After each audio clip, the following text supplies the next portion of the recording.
Hello everyone, स्वागत है आप सभी का 24/7 यूजीसी नेट में। मैं हूं मसरूर अख्तर। यूजीसी नेट जून 2026 की परीक्षाएं शुरू हो चुकी हैं और सक्सेसफुली 2 दिन का एग्जाम कंडक्ट हो चुका है। यहां से 2-3 चीजें आपको सामने देखने को मिली हैं और इस पर आपका ध्यान भी जाना चाहिए। पहली बात तो यह है कि ठीक है, एक अच्छी चीज है कि पैटर्न हर साल बदलता रहता है। जो एग्जाम में क्वेश्चंस आ रहे हैं उनका पैटर्न इस बार भी बदला हुआ हमें दिख रहा है। जैसे अगर हम पिछले बार की बात करें तो असर्शन रीजन, स्टेटमेंट 1 और स्टेटमेंट 2 के जो क्वेश्चंस थे वो डोमिनेट कर रहे थे पूरे ही एग्जामिनेशन के दिनों में, जो भी पेपर 2 पेपर 1 के सवाल आ रहे थे। लेकिन इस बार उस तरीके के पैटर्न को चेंज किया गया है और यहां पे 2 तरीके के पैटर्न देखने को मिल रहे हैं। क्या? पहली चीज मैच द फॉलोइंग और दूसरी सीक्वेंस वाले, स्टेप वाले और क्रोनोलॉजी वाले, जो कि पिछली बार भी हमें देखने को मिले थे और ये ठीक चीज है। लेकिन मुझे ऐसा लगता है कि एनटीए को यहां हर तरीके के सवाल इक्वल प्रोपोर्शन में रखने चाहिए। उससे जो हमारा कैंडिडेट है उसकी जो कॉग्निटिव एबिलिटी है उसको हम और बेहतर तरीके से टेस्ट कर सकते हैं। ठीक, बहरहाल अब एग्जाम शुरू हो गया है, उसमें हम कुछ नहीं कह सकते, लेकिन आपको कुछ चीजें ध्यान में यहां रखनी पड़ेंगी। सबसे पहली चीज है कि अगर मैच द फॉलोइंग वाले सवाल पूछे जा रहे हैं तो इसमें सबसे इंपॉर्टेंट चीज यह है कि आपको डिस्क्रिप्शन पता होना चाहिए। ठीक है, फॉर एग्जाम्पल अगर आपसे टाइप 1 एरर पूछ रहा है, ठीक है, और या फिर टाइप 2 एरर पूछ रहा है, या फिर आपसे किसी रिसर्च टाइप के मान लीजिए एक्स पोस्ट फैक्टो के बारे में पूछ रहा है और मैच द फॉलोइंग में इसका डिस्क्रिप्शन या उसके फीचर, उसकी डेफिनेशन, उसके कैरेक्टरिस्टिक, उसका कोई एग्जांपल लगा हुआ है, तो जब तक आपको इनके बेसिक्स नहीं क्लियर होंगे तब तक आप मैच द फॉलोइंग वाले सवाल नहीं कर पाएंगे। जैसे कुछ साल पहले हायर एजुकेशन की यूनिट में आपको ऐसा लगता था कि जैसे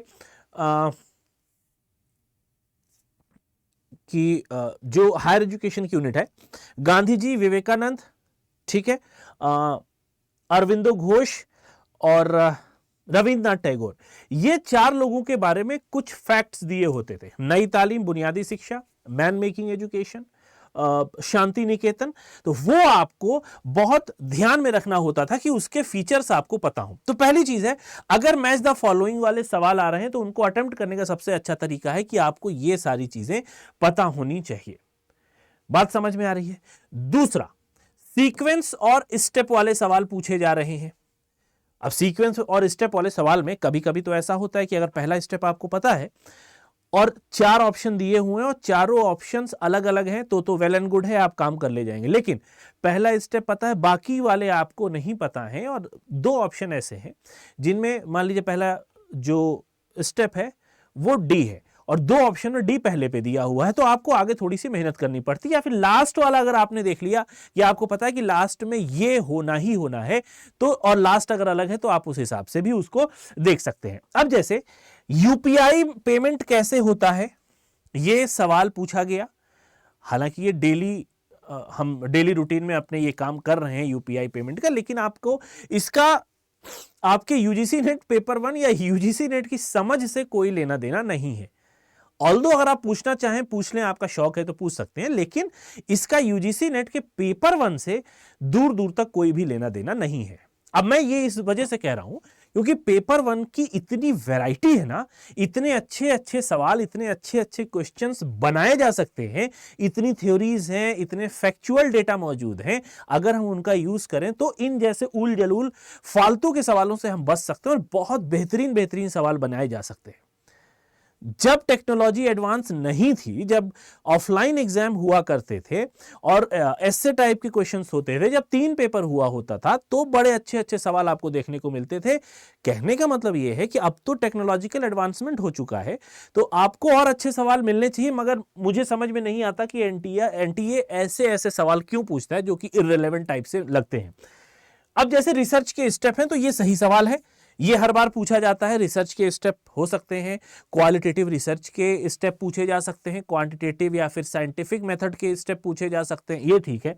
हाइपोथेसिस बनाने की और टेस्टिंग की सीक्वेंस आपसे पूछी जा रही है, तो इस पर आप थोड़ी सी ध्यान रखिएगा, पढ़ के इसको जाइएगा। तो कुल मिला के स्टेप्स और क्रोनोलॉजी का एक खेल होता है कि अगर आपको एक दो स्टेप पता है, थोड़ा सा कॉमन सेंस का भी प्रयोग करना पड़ता है। ये तो हो गई बात पैटर्न की। ये जो रेड इंक से जो मैंने लिखा हुआ है, ये थोड़ा सा आपको सोचने पे मजबूर करेगा। ट्रिग्नोमेट्री, जिसका यहां पे कोई यूज नहीं है, ट्रिग्नोमेट्री को हर बच्चा नहीं कर पाएगा। आर्ट्स का अगर कोई प्योर आर्ट्स का स्टूडेंट है तो उसको थोड़ा सा मुश्किल होगी साइन, कॉस, टैन, सेक, कॉसेक, कॉट को समझने में, एंगल को निकालने में उसको समझ होगी। परपेंडिकुलर और जो हाइपोटेन्यूज है, बेस है, इसका रिलेशनशिप कैसे बनेगा और कैसे इसका फॉर्मूला निकलेगा। मैच द फॉलोइंग इस ट्रिग्नोमेट्री में सवाल पूछा गया है, मैच द फॉलोइंग का। लेट्स से ऐसे हो कि cos square theta plus sine square theta का वैल्यू 1 होता है, ठीक है। अगर आपको पता हो, मैच द फॉलोइंग में दिया हुआ, एक तरफ वो ट्रिग्नोमेट्रिक ऑपरेशंस दिए हुए हैं और दूसरी तरफ उनकी वैल्यूज दी हुई है। अब जिसको नहीं पता होगा, बिल्कुल सिरे से जिसको नहीं पता होगा, तो वो छोड़ के चला आएगा, 2 नंबर उसके चले जाएंगे। और ऑब्वियसली ये जो ट्रिग्नोमेट्री ऑपरेशंस है, ट्रिग्नोमेट्रिक ऑपरेशंस हैं, ये आपके सिलेबस में कहीं पर भी नहीं है, आपने कम कर दिया है।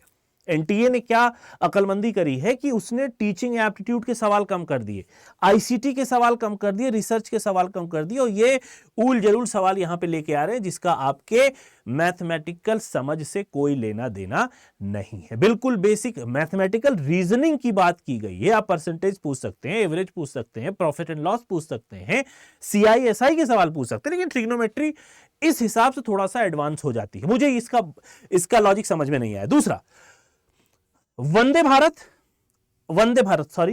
मातरम।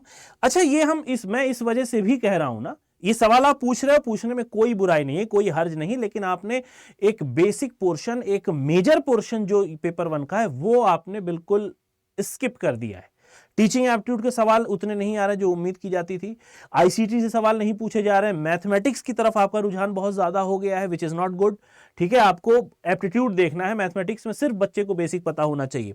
हॉलीवुड मूवीज का हमें क्या करना है पता नहीं। अभी जैसे आपने देखा हो, एसएससी में सवाल पूछा गया था, किसी एक्ट्रेस से रिलेटेड कोई सवाल पूछ लिया गया था कि किसकी लंबाई ज्यादा है, कैटरीना कैफ की लंबाई ज्यादा है, दीपिका पादुकोण की, या 2 और एक्ट्रेस थी कि इनकी लंबाई ज्यादा है। ये कुछ उसी तरीके का सवाल है। हॉलीवुड का हमें यहां पर क्या जरूरत है भाई, क्या जरूरत है हमें हॉलीवुड मूवीज जानने की? आप सवाल दे सकते हो, लेकिन आप मेजर पोर्शन को मिस आउट कर रहे हो, पूरी तरीके से आपने मेजर पोर्शन को छोड़ दिया है, which is not good. Hollywood के सवाल पूछने का यहां पे कोई औचित्य नहीं था। यूपीआई, एटीएम से कैश कैसे निकालेंगे, पूछने को आप पूछ सकते थे, लेकिन यहां पर इसका कोई रेलेवेंस नहीं है। एटीएम से कैश निकालने के क्या स्टेप्स हो सकते हैं?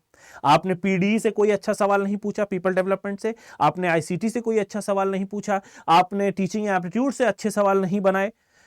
सवाल आपने बनाए हैं, पता नहीं किस लेवल के, क्या सोच के बनाया, किस समझ का।